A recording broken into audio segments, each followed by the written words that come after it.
जेथे जावे तेथे कपाळ सरिसे. थोडा वळता. जेथे जावे तेथे कपाळ सरिसे, लाभतो विशेष संत संगे. पूर्व पुण्य जरी होती सानुकूळ, अंतराय मूळ नुपजे तेथे. भाग्य तरी नोहे धनपुत्र दारा, भाग्य तरी नोहे धनपुत्र दारा. निकटवास बरा संतापाई, पूर्व पुण्य जरी होती सानुकूळ, अंतराय मूळ नुपजे तेथे. तुका म्हणे हेची करावी मिरासी, तुका म्हणे हेची करावी मिरासी. बळी संतापाशी द्यावा जीव, पूर्व पुण्य जरी होती सानुकूळ, अंतराय मूळ नुपजे तेथे. ओंकार प्रधान रूप गणेशाचे, ओंकार प्रधान रूप गणेशाचे. ओंकार प्रधान रूप गणेशाचे. देवांचे जन्मस्थान, देवांचे जन्मस्थान.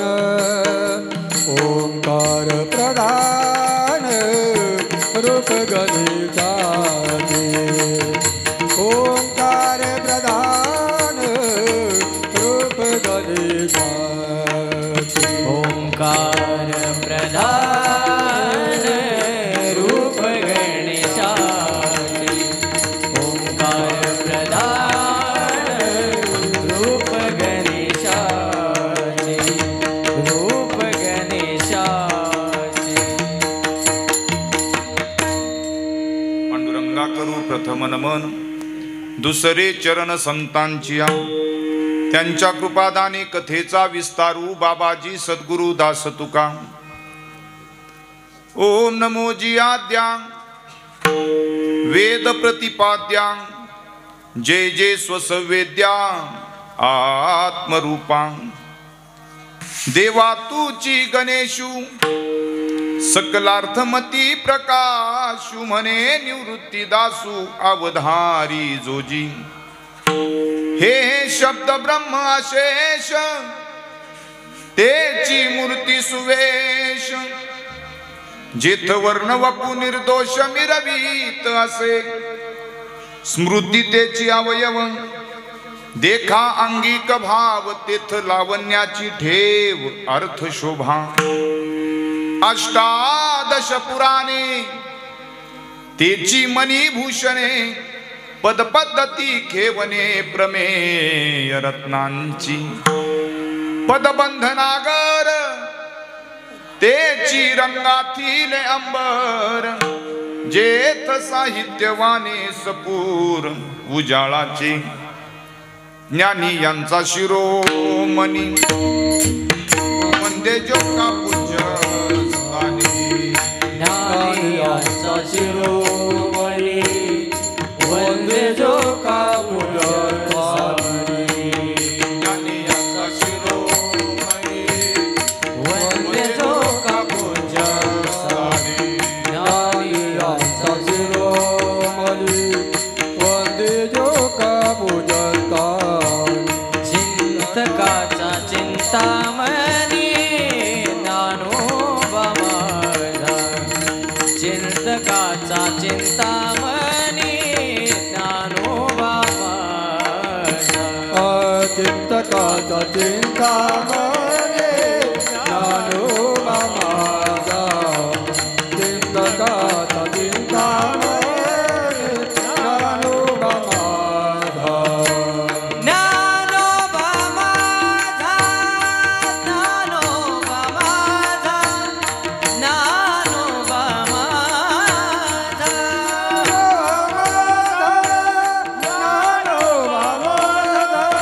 ज्ञानोबा माझा, ज्ञानोबा माझा.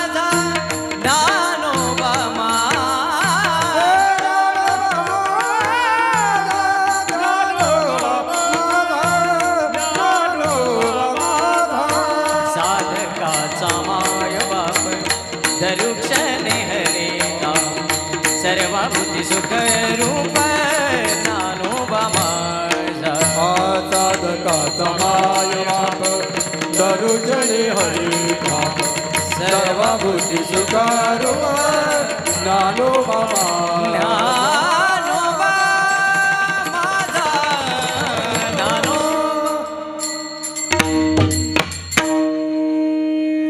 चालविली जड भिंती हरली चांगयाची भ्रांती मोक्ष मार्गीचा सांगाती मोक्ष मार्गीचा सांगाती ज्ञानोबा माझा ओ मोक्ष मार्गीचा सांगाती ज्ञानोबा माझा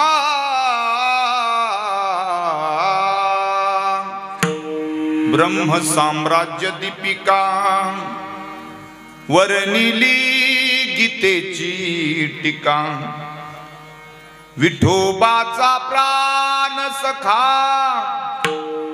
ज्ञानोबा माझा विठोबाचा प्राण सखा ज्ञानोबा माझा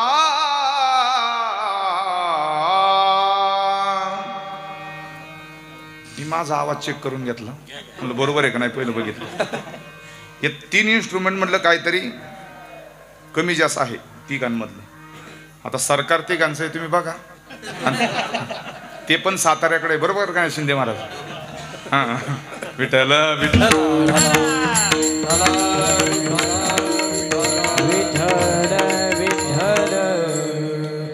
संत किती मोठे त्या संबंधानं महाराज बोलतात कैवल्याचे अधिकारी मोक्षाची सोडी बांधी करी जळाची ये परी तळवटू घे कैवल्याचा पुतळा प्रकटला भूतळा चैतन्याचा जिव्हाळा ज्ञानोबा माझा चैतन्याचा जिव्हाळा ज्ञानोबा माझा प्रस्तुत प्राप्त प्रसंगी आज या ठिकाणी समस्त ग्रामस्थ मंडळी आपलं अंगापूर गाव आत्मगजाननाच्या या पवित्र प्रांगणामध्ये आपण सर्वजण उपस्थित आहोत भगवान गणेशाची स्वयंभू या ठिकाणी असणारी ही मूर्ती दर्शन घेतलं की त्या ठिकाणी माणसाचं समाधान होतंय भाग्यवान आहेत तुम्ही या ठिकाणी की ज्या गणपती बाप्पांचा उत्सव संपूर्ण भारतभर काय भारताच्याही बाहेर अनेक देशामध्ये संपन्न होत असतो असे गणपती बाप्पा स्वयंभू तुमच्या गावामध्ये अनेक वर्षापासून या ठिकाणी वास्तव्याला आहेत तुमचं भाग्य आहे म्हणून तुम्ही गणपतीच्या गावात आहेत आमचं भाग्य कमी आम्ही पार खडकवासला धरण्याच्या पलीकडे आहेत नाही भाग्यवानालाच देवाच्या जवळ संताच्या जवळ त्या ठिकाणी यायला मिळतं देव आणि संत उगच मिळत नाहीत प्रारब्ध असावं लागतं भाग्य असावं लागतं भगवंताचं कीर्तन तरी काय कीर्तनाला येण्यासाठी सुद्धा त्या ठिकाणी माऊली म्हणतात की आपलं पुण्यच असावं लागतं पुण्याशिवाय आपली पावलं इकडे ओढत नाहीत महाराज पुण्यच आपल्याला इथपर्यंत घेऊन पुण्य उभे राहो संतांचे या कारणी पंढरीच्या लागावाटी सखा भेटे विठ्ठल पुण्य उभं राहावं लागतं पुण्य एकदा उभं राहिलं की आपली पावलं बरोबर या ठिकाणी इथपर्यंत येतात ज्ञानोबा म्हणतात ना करंटे कपाळ नामनये वाचे सदैव सभाग्य तोची हरिरंगीनाचे कोण सभाग्य आहे कोण सदैव आहे की जो हरीच्या रंगामध्ये नाचतो नाथ महाराज म्हणतात धन्य जगी तोची एक हरिरंगीनाचे रामकृष्ण वासुदेव सदा स्मरे वाचे तो धन्य आहे या जगामधला की जो हरीच्या रंगामध्ये नाचतो आणि म्हणून आज गणपती बाप्पांच्या दर्शनाचा योग त्याचबरोबर त्या ठिकाणी समग्र ग्रामस्थांच्या गाव पाहण्याचा योग ग्रामस्थांच्या दर्शनाचा योग ज्यांच्यामुळे या ठिकाणी मला आला वारकरी संप्रदायाचे उपासक पाईक सातारा जिल्ह्याचं कीर्तन क्षेत्रातलं एक वैभव एक भूषण संपूर्ण महाराष्ट्रभर आपल्या सातारा जिल्ह्याचा नावलौकिक आपल्या या कीर्तन परंपरेच्या माध्यमातून ज्यांनी केला आहे असे आदरणीय हरिभक्तीपरायण मला गुरुस्थानी असणारे संजयजी महाराज भोसले वेळूकर त्यांनी या ठिकाणी हे निमंत्रण सर्व ग्रामस्थांच्या वतीनं दिलं. या कार्यक्रमाचे ते मार्गदर्शक आहेत. येताना बरोबर आम्ही महाराज इथपर्यंत मला घेऊन आले. हे सगळं काही होत असताना अनेकांनी त्याचं स्मरण करून दिलं. ग्रामस्थ या नात्यानं राजेंद्र काका कनशे असतील, त्यांनी व्हॉट्सअपच्या माध्यमातून पत्रिका पाठवली. इथं आल्यानंतर ज्यांचं काल्याचं कीर्तन होणार आहे असे आदरणीय पुरुषोत्तम काका कुलकर्णी, त्यांनीसुद्धा आपल्या गावची माहिती, गणपती बाप्पांची या ठिकाणची माहिती दिली.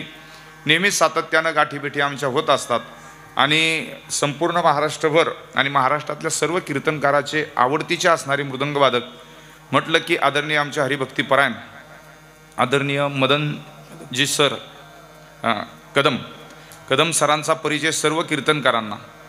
आणि एक आवडीचं एक खूप गोड मृदंग क्षेत्रातलं एक गोड वादक म्हणून त्यांच्याकडं पाहतात. तबला वादक असतील, हार्मोनियम वादक असतील, विठ्ठल महाराज या ठिकाणी आहेत, शिंदे महाराज या ठिकाणी आहेत. सगळ्यांचा नामोल्लेख मला शक्य नाही, कारण काय नाव घेत बसलं की आपण त्या ठिकाणी कीर्तन जरा थोडं मागं पडल. नावापेक्षा नामाला महत्त्व देऊ आणि आपण त्या ठिकाणी कीर्तनाला प्रारंभ करू. काय कारण नामाला महत्त्व द्यायचं हे या सातारा जिल्ह्यानेच सांगितलं. नाम सदा बोलावे, नाम सदा बोलावे, घ्यावे गावे जनासी सांगावे, हाची सुबोध गुरूंचा, हाची सुबोध गुरूंचा, नामा परते सत्य न मानावे. कोणी सांगितलं? मी तर नाही सांगितलं. नाही लक्षात आलं अजून? आनंदात असावे, आनंदात असावे, आळस भय दूर त्यागावे, हाची सुबोध गुरूंचा, अनुसंधाना कधी न चुकवावे. गोड आर्य आहेत, 13 आर्य आहेत ब्रह्मचैतन्य गोंदवलेकर महाराजांच्या. नामाचं महत्त्व इतकं ताकदीने सांगितलं त्यांनी. नामाशिवाय काय ते म्हणायचे त्यांच्या भक्तांना की तुम्ही गोंदवलेला गर्दी करू नका, अजिबात गोंदवलेला येण्याची गरज नाहीये. तुम्ही जिथं आहेत ना घरी, तिथं रामाचं नाव घ्या, मी तुमच्या दारात कुत्र्यासारखा पडून राहील. बघा एवढे मोठे संत ज्यांनी नामाची एवढी मोठी उंची सांगितली, ते म्हणतात गर्दी नका करू माझ्याजवळ, येता आलं तर जरूर या, नाही आता आलं येऊ नका, पण तुम्ही जिथं आहे तिथं नामाचं त्या ठिकाणी चिंतन करा, रामाचं चिंतन करा. म्हणून नामाला खूप विशेष महत्त्व आहे आपल्या वारकरी संप्रदायात. काल नामाचं चिंतन झालं, काल नाम, आज संत, उद्या जागर होईल, मागणी असेल, परवा काला म्हणून संत पराभंग या ठिकाणी आपण निवडला. नामाला वारकरी संप्रदायामध्ये प्रचंड मोठं महत्त्व आहे. असं बघा, आपल्याकडे घरी जर पत्रिका आली ना, पत्रिका, लग्न पत्रिका, त्या पत्रिकेमध्ये आपण पहिलं काय शोधतो? आपलं नाव कुठे. तुम्ही शोधता का नाही मला माहिती नाही, पण आपल्याला मानवी स्वभाव आहे, मन आहे आपलं, आपण त्या पत्रिकेमध्ये आहे का नाही. आणि जर त्या पत्रिकेमध्ये आपलं नाव असलं, त्या यजमानांनी जर आपलं नाव टाकलेलं असलं पत्रिकेमध्ये, तर आपला एक स्वभाव आहे, टाकलेल्या नावासाठी आपण पळतो. बरोबर? आता ऐका, टाकलेल्या नावासाठी आपण लग्नाला पळतो आणि घेतलेल्या नावासाठी देव येतो. महाराज, घेतलेल्या नामासाठी देव प्रगट होतो. म्हणून नाव टाकलं की आपण पळतो आणि नाव घेतलं की देव येतो. महाराज तुका म्हणे त्याला गोडी कीर्तनाची आणि नाही अनेकांची प्रीती ऐसी. किंवा तुकोबाराय म्हणतात की बाबा नामासाठी त्या ठिकाणी या ठिकाणी तो उडी टाकतो. विठ्ठल विठ्ठल.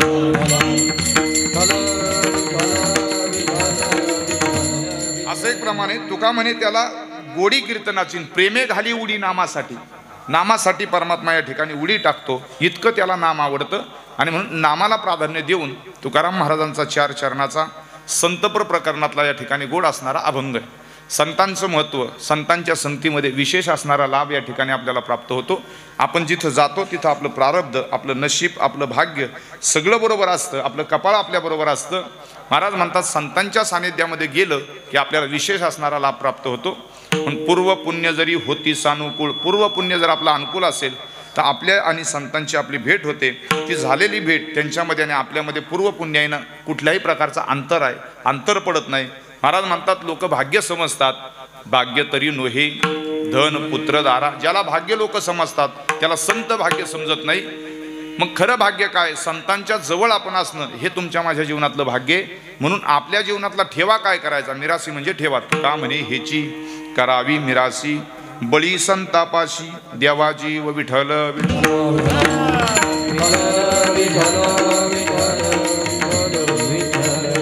आपण कुणाच्या पाठीमागं जातो हे अत्यंत महत्वाचं आहे. जगामध्ये संतांनीच सांगितले, संत प्रमाणानेच तुकोबाराज सांगतात, नको त्याच्या पाठीमागं जाण्यापेक्षा पाठीमागं जायचं असेल तर संतांच्या पाठीमागं जा. मग त्या 100 प्रश्नामध्ये प्रश्न आलेले आहेत अनेक.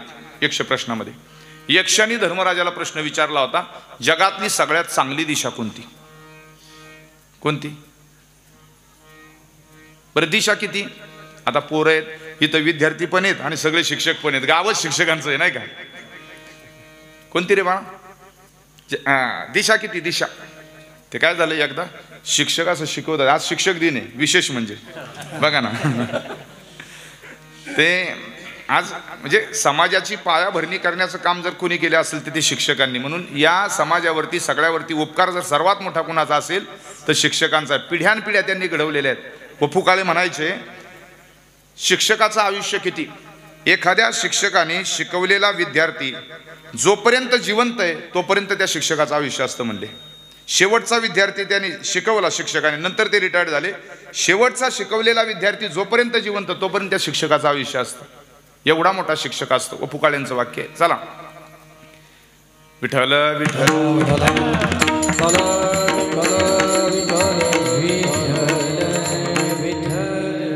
एका शिक्षकाचं मनोगत आलं होतं, ज्ञानाचे दान हीच माझी एकादशी. मी कधी एकादशी करणार?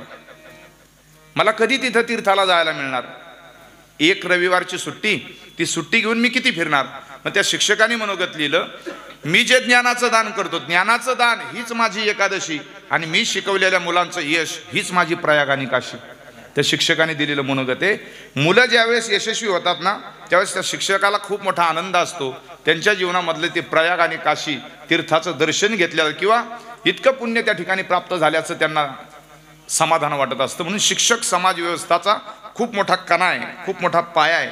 सगळंच काही त्या ठिकाणी शिक्षकांनी समाजाला देण्याचं काम केलं. त्यात सर्वात श्रेष्ठ ज्ञानदान शिक्षकांनी दिलं.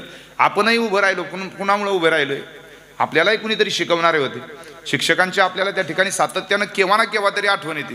आणि नाही अभ्यासाची आठवण आली पण फटक्याची तरी आठवण येते का नाही? कधीतरी एखादा लावलेला फटका तो सुद्धा इतका मोलाचा ठरला की आज आपण शिस्तबद्ध वागतोय कारण त्यांनी दिलेली छडी आहे. आज समाज तसा राहिला नाही. आजची लेकरं तशी राहिली नाहीत. शिक्षकांवरती सुद्धा फिरतात हो. असं झालेलं आहे हल्लीच्या काळामध्ये. चला, मुलांना प्रश्न विचारतो, दिशा किती? दिशा 4 बरोबर आहे. शिकवल्याप्रमाणे 4 बरोबर. 4 मुख्य दिशा आहेत, 4 उपदिशा आहेत, पूर्व पश्चिम दक्षिण उत्तर. 4 उपदिशा मराठीतल्या. एक जणाला म्हणलं, महाराज मराठी महिना कोणता झालाय? तो म्हणला ऑगस्ट. मग म्हणलं इंग्रजी? म्हणला श्रावण. अशी स्थिती आहे आजची. 4 मुख्य दिशा, आग्नेय वायव्य ईशान्य निवृत्ती, ह्या 4 उपदिशा. अजून 10 दिशा आहेत. नाही कळालं ना 10 दिशा कुठं लिहिलंय असं? हरीची याद असा हरी 10 दिसा संतांनी आपल्याला सांगून ठेवलेले. किंवा मग 10 दिशांनी 10 मुखांनी आज फोडीला टाहो, हे जरी नाही कळालं त्या गाण्यात आतमध्ये गेलं की मग कळलं माझ्या काळजाची तार कुणी छेडली, त्याच्यात आलेले. दिशा सांगायचं जर कळायचंच असेल तर इतकं खाली खाली यावं लागतं ना, वरतून एकदम कळत नाही. मग सोपं सोपं करत यावं लागतं. दिशा 10. सगळ्यात चांगली दिशा कोणती येईल याच्याबद्दल सांगता. कुणी म्हणतं पूर्व दिशा चांगली, कुणी म्हणतं पश्चिम, कुणी म्हणतं उत्तर, कुणी म्हणतं दक्षिण. आम्ही एकदा वास्तुशांतीच्या कीर्तनाला गेलो. फक्त कोणत्या गावाला गेलो ते सांगणार नाही. कदाचित पाहुणे असतात इथले त्या गावात, फोन करतात लोक बसल्या बसल्या, खरंच महाराज तुमच्या गावाला आलता का हो? म्हणून दिशा सगळ्यात चांगली कोणती? एकदा वास्तुशांतीचं कीर्तन सायंकाळचे 6 वाजले होते. 7 ते 9चं कीर्तन होतं. खूप 2 कोटीचा बंगला त्या मालकाचा. आणि वरती टेरेसला आम्ही गेलो होतो. सूर्य मावळतीला जातो ती दिशा कोणती असती? सोपं सगळ्यात दिशा शिकायचं असेल तर पश्चिम दिशा बरोबर. सूर्य मावळतीला जातो ती दिशा असते पश्चिम. आम्ही टेरेसला होतो, सूर्य मावळतीला चालला होता. 4-5 जण आमच्यामध्ये होते. आपल्याला विचारायची सवय असते म्हणून सहज त्या घर मालकाला आमच्यातल्या एकाने विचारलं, मालक ही दिशा कोणती आहे? आता साधी गोष्ट होती, ज्या अर्थी सूर्य मावळतीला चाललाय त्या अर्थी ती दिशा कोणती असणार आहे? पश्चिम असणार, हे त्याचं उत्तर होतं. पण तरी देखील त्याला माहिती असताना त्यांनी मालकाला विचारलं, मालक ही दिशा कोणती? मालक म्हणला ही दिशा पूर्व. मला प्रश्न पडला, आमच्यातला एक येडा झाला म्हणून मालक पण येडा झाला का काय? म्हणलं अहो मालक, आज घराची वास्तुशांती आहे, सूर्य इकडं पश्चिमेला चाललेत कारण सायंकाळचे 6 वाजलेले आहेत म्हटलं, आणि जी दिशा पश्चिम आहे ती तुम्ही पूर्व का म्हणता? मालक म्हणला माझी बायको रोज म्हणते हीच दिशा पूर्व आहे. बायको म्हणेल ती दिशा पूर्व झाली आपल्या जीवनामध्ये. आता चला, विठ्ठल विठ्ठल.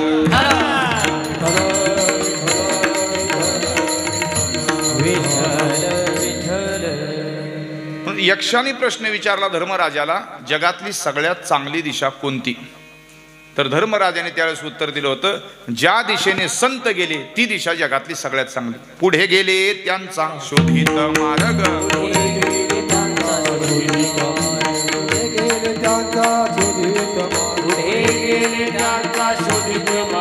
चला जाऊ माग घेत आम्ही, चला जाऊ माग घेत आहे, चला जाऊ माग घेत आहे. पुढे गेले त्यांचा शोधित मार्ग, पुढे गेले त्यांचा शोधित मार्ग, पुढे गेले त्यांचा शोधित मार्ग, पुढे गेले त्यांचा शोधित मार्ग.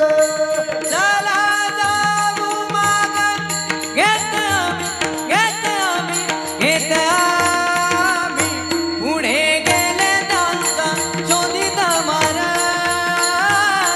बंधू चरणाच्या सेवू उष्टावणी, पुढे गेले देव मागे, देव मागे, देव मागे.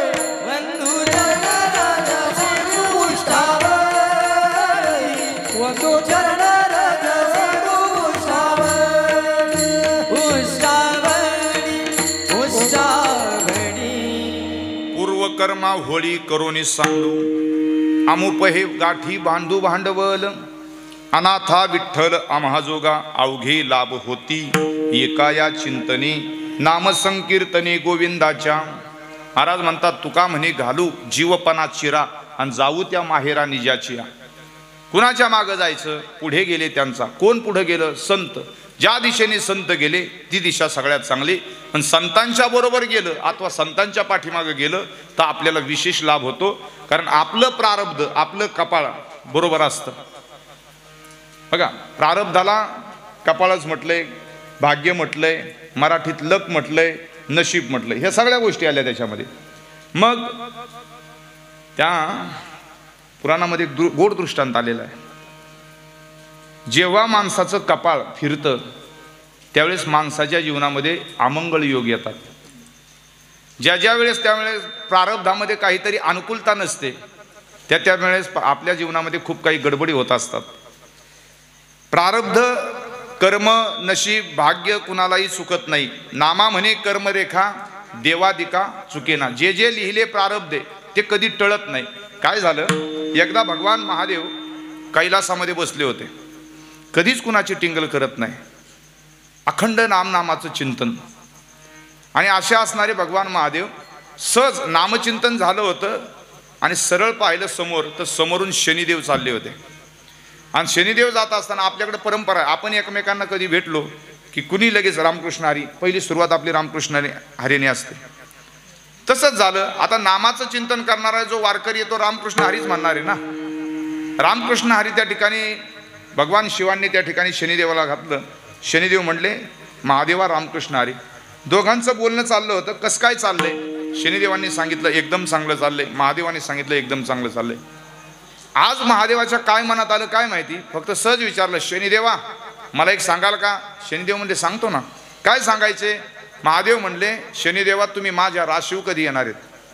काय पडलं होतं काय माहिती एवढं. ज्याच्या राशीव शनी ना त्याचं लग्न ठरत नाही, त्याला शनी शिंगणापूरला जावं लागतंय, तेल त्या ठिकाणी देव बाप्पाला त्या ठिकाणी ओतावं लागतंय तिथं जाऊन. ज्याच्या राशीव शनी त्यांनी केलेले सगळे भ्रष्टाचार उघडे होतात. ज्या बातम्या येतात ना भ्रष्टाचाराच्या, असं समजून जायचं त्यांच्या राशीव शनी आलेला आहे. सगळं बाहेर पडतं. राशीव शनी आला की गडबड होते. चेष्टा करायची काही गरज नव्हती. माझ्या राशीवर कधी येणारे भगवान महादेव म्हणतात. कुणाला? शनिदेवाला. शनिदेव म्हणले महादेव नका विचारू, जाऊ द्या मला, जाऊ द्या माझ्या कामाला. नाही नाही, असं कसं? तुम्हाला माहिती असतं सगळं, तुम्ही कधी येणार आहे तेवढं सांगा. बघा, विचारलं तुम्ही, मी सांगितलं तर तुमचं अवघड होईल. ठीक आहे म्हणले, काय हरकत नाही, सांगा बघू तर खरं. महादेवाने विचारलं, शनी माझ्या राशीवरती तुम्ही कधी येणार? शनिदेवाने सांगितलं, महादेवा उद्या सकाळी ब्रह्ममुहूर्तावरती तुमच्या राशीवरती मी येणार आहे. आता ब्रह्ममुहूर्तावरती राशीवरती येणार म्हटल्यानंतर भगवान महादेवाचं भजन संपलं. नामचिंतनात मन लागत नव्हतं. रात्र झाली होती. रात्रभर खाली त्या ठिकाणी आपला कैलास पर्वत उतरला आणि कैलास पर्वत खाली उतरून आल्याबरोबर कैलास पर्वताच्या पायथ्याला मानस सरोवर आहे. पहाटेचे 3 वाजले होते आणि त्या कालखंडामध्ये बर्फ पडला होता. भयंकर थंडी होती. देवांचा देव महादेव सुद्धा त्या थंडीमध्ये लटलट कापत होता. असं समजू नका देवाला गार लागत नाही. आपल्याला जसं लागतं ना गार, तसं त्याला लागतं. फक्त तो आपल्याला लागू देत नाही गार, तो आपली काळजी घेतो. म्हणून सगळं होतं. भगवान महादेव खाली उतरले मानस सरोवरामध्ये आले. बर्फ झाला होता, ती जागा बाजूला केली. ब्रह्ममुहूर्त चालू होतो पहाटेपासून 3 नंतर सकाळी सूर्य उगवस्तोपर्यंत ब्रह्ममुहूर्ताचा काळ होता. बर्फ फोडला, अनुलोम विलोम केला, कुंभक रेचक ह्या सगळ्या योगाच्या क्रिया केल्या. त्यांनाही योग येतात. कैलासीचा देव भोळा चक्रवर्ती, पार्वतीचा पती योगीराज, पार्वतीचा पती असणारा योगीराज, ते योग्यांचे राजे बर्फ फोडून मानस सरोवराच्या तळाला जाऊन बसले भर थंडीमध्ये. पहाटे 3ला पाण्यामध्ये शिरले होते. 4 वाजले, 5 वाजले, 6 वाजले, 7 वाजले. 7 वाजेपर्यंत त्या ठिकाणी पाण्यात. 7 वाजल्यानंतर सूर्य उगवला की ब्रह्ममुहूर्त संपतो. म्हणून आपल्याकडे अशी पद्धत आहे, आजही असं म्हटलं जातं, सूर्य उगवण्याच्या अगोदर ज्या ठिकाणी जर आपण स्नान केलं, कारण सूर्य उगवण्याच्या अगोदर ज्यावेळेस आपण आंघोळ करतो त्याला आंघोळ नाही म्हणत, त्याला स्नानच म्हणतात. रोज पंढरपूरला जाऊ शकत नाही, रोज कृष्णामाईच्या स्नानाला जाऊ शकत नाही, पण सूर्य उगवण्याच्या अगोदर घरामध्ये जरी आपण बाथरूममध्ये स्नान केलं तर त्याला स्नानच म्हटलं जातं. 7 नंतर असते ती आंघोळ असते, कारण घोळात घोळा असतो सगळा. आणि तसे आपण सगळे सूर्यवंशातलेच आहेत. आता महाराज आपल्याला तर काही पर्यायच नाही. पहाटे जर आम्ही 3ला झोपलो प्रवास करून, तर पहाटे ब्रह्ममुहूर्ताला कधी आंघोळ करायची, कधी उठायचं. आणि तरी बऱ्याच वेळा पुन्हा काल्याला निघायचं असेल तर आंघोळ ब्रह्ममुहूर्तावरती घडते आम्हाला. पण नाही असं नाही, उठतो बरं का आम्ही, काकड्याला उठतो, असं काय समजू नका. विठ्ठल विठ्ठल.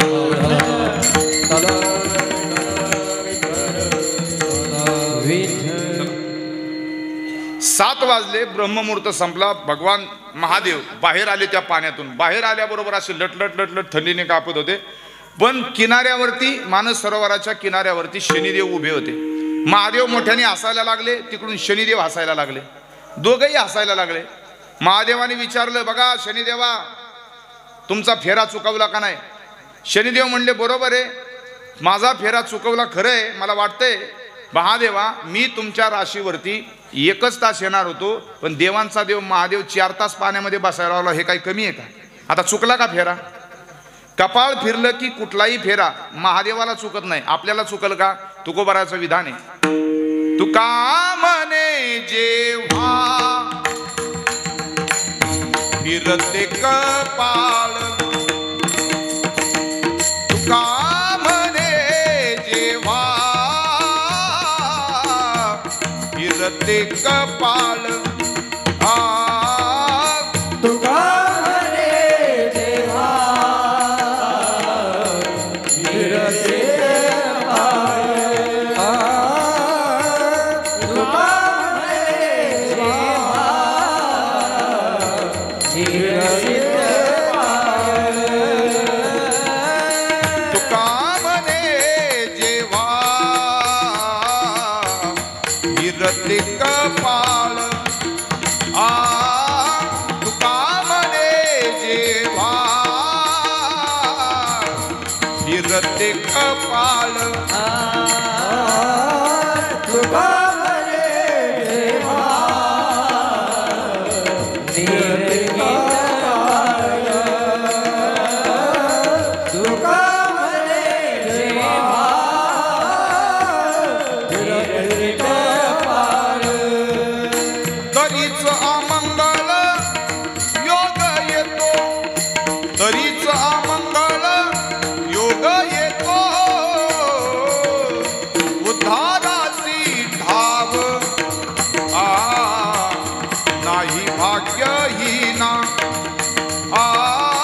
उद्धारासी ठाव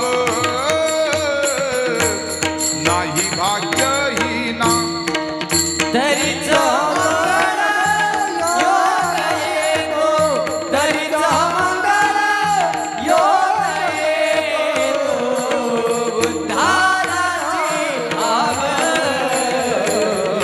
नाही भाग्यहीना उद्धाराची ठाव नाही भाग्यहीना भाग्यहीना